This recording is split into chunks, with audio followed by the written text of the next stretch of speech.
We are told that it's healthy and good for us to try and eat lots of fresh foods like fresh fruits and veggies, and that's true. But the hard thing about fresh foods is that they quickly spoil and rot.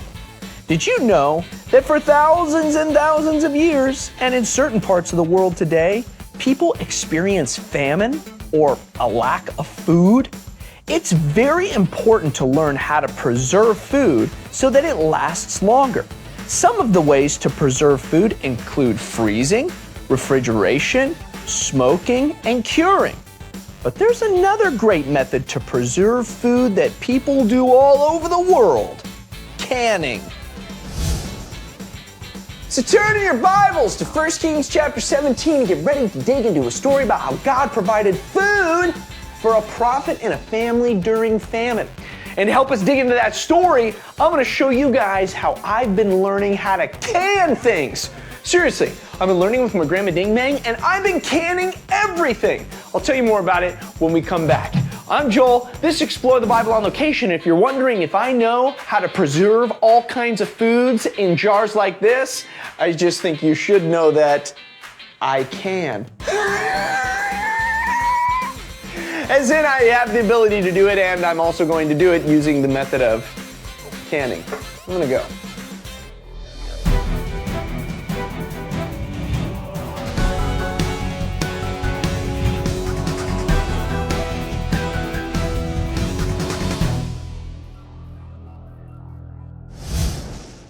In the northern kingdom of Israel, there was a wicked king ruling over Israel named Ahab. King Ahab and his wife Jezebel led all of Israel to worship idols. God sent Ahab a prophet named Elijah.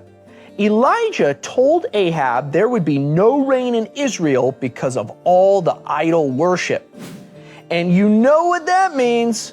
No rain equals no crops. But God provided water and food for Elijah while all of Israel experienced a famine. Then God told Elijah to go to the town of Zarephath, where he met a widowed woman. Elijah asked the woman to make him some bread, but she only had enough food for her and her son to eat one more meal. Oh no!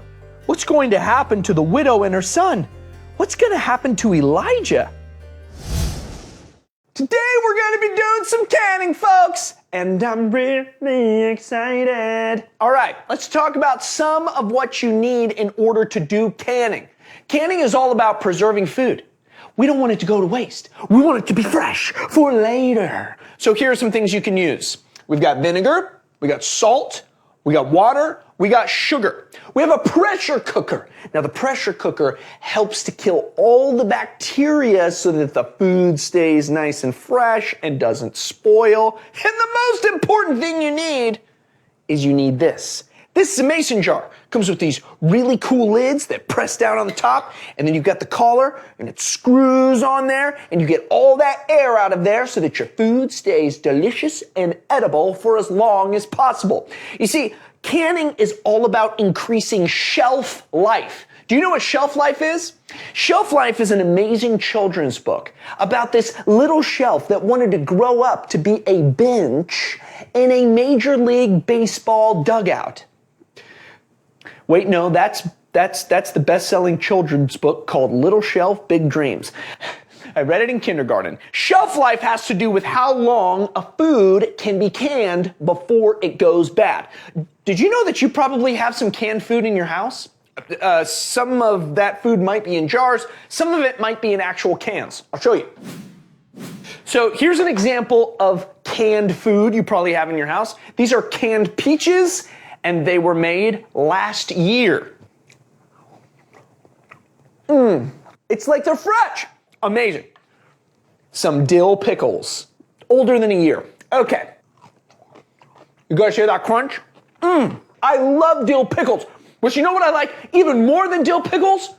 Grandma Ding Bang's famous sweet pickles recipe. And that's what we're going to be making today. First, thinly sliced cucumbers, salt, pickling spices, vinegar, water. Then we get our lid, nice and tight, but not too tight.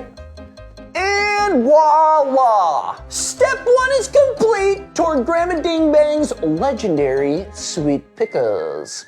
Now, you gotta make sure that the jars that you're using are sterilized. We don't want any of that bacteria into our delicious creations. Otherwise, that's gonna lead to spoilage. So, now that we've got our nice clean jar sealed, now it's time to go into the pressure cooker. The pressure cooker is gonna do the rest of the work in getting rid of all that bacteria. Wow, I don't know what's so fun about this, but I'm having a great time. I wanna see what else we can. What else we can. Can. I'm gonna see what else we can. God provided for Elijah. During the famine, God sent Elijah to a widow who only had enough food for her and her son to eat one more meal. Elijah promised the widow that if she would make a small piece of bread for Elijah, her flour jar would never run out until the famine was over. The widow did as Elijah asked. God miraculously provided flour for the widow, her son, and Elijah until the famine was over. God faithfully provided for Elijah, and he is our provider too. Get all the way in there. Woo! Canning stuff is so much fun. I've had an amazing time today. It's hard getting all these donuts into this can. Do you think canned donuts are gonna be good a year from now? I hope so, but hold on just a moment. I should probably maybe just stick to fruits and vegetables. This is already not smelling right. Back to Elijah and the widow for a moment. They had enough food because God miraculously provided for them. It wasn't because they learned how to can or because they had refrigeration or something. God is the one who provided for them, and guess what? That's the same God we serve. God will provide for each of us in every season of our lives and in every situation that we face. And that's what we discover when we dig into the book of 1 Kings. I'm Joel, this is Explore the Bible on Location, and since this donut thing isn't really working out, I think my next mission is going to be canned bacon, otherwise known as bacon. It's my phone. Where is my phone? Oh no.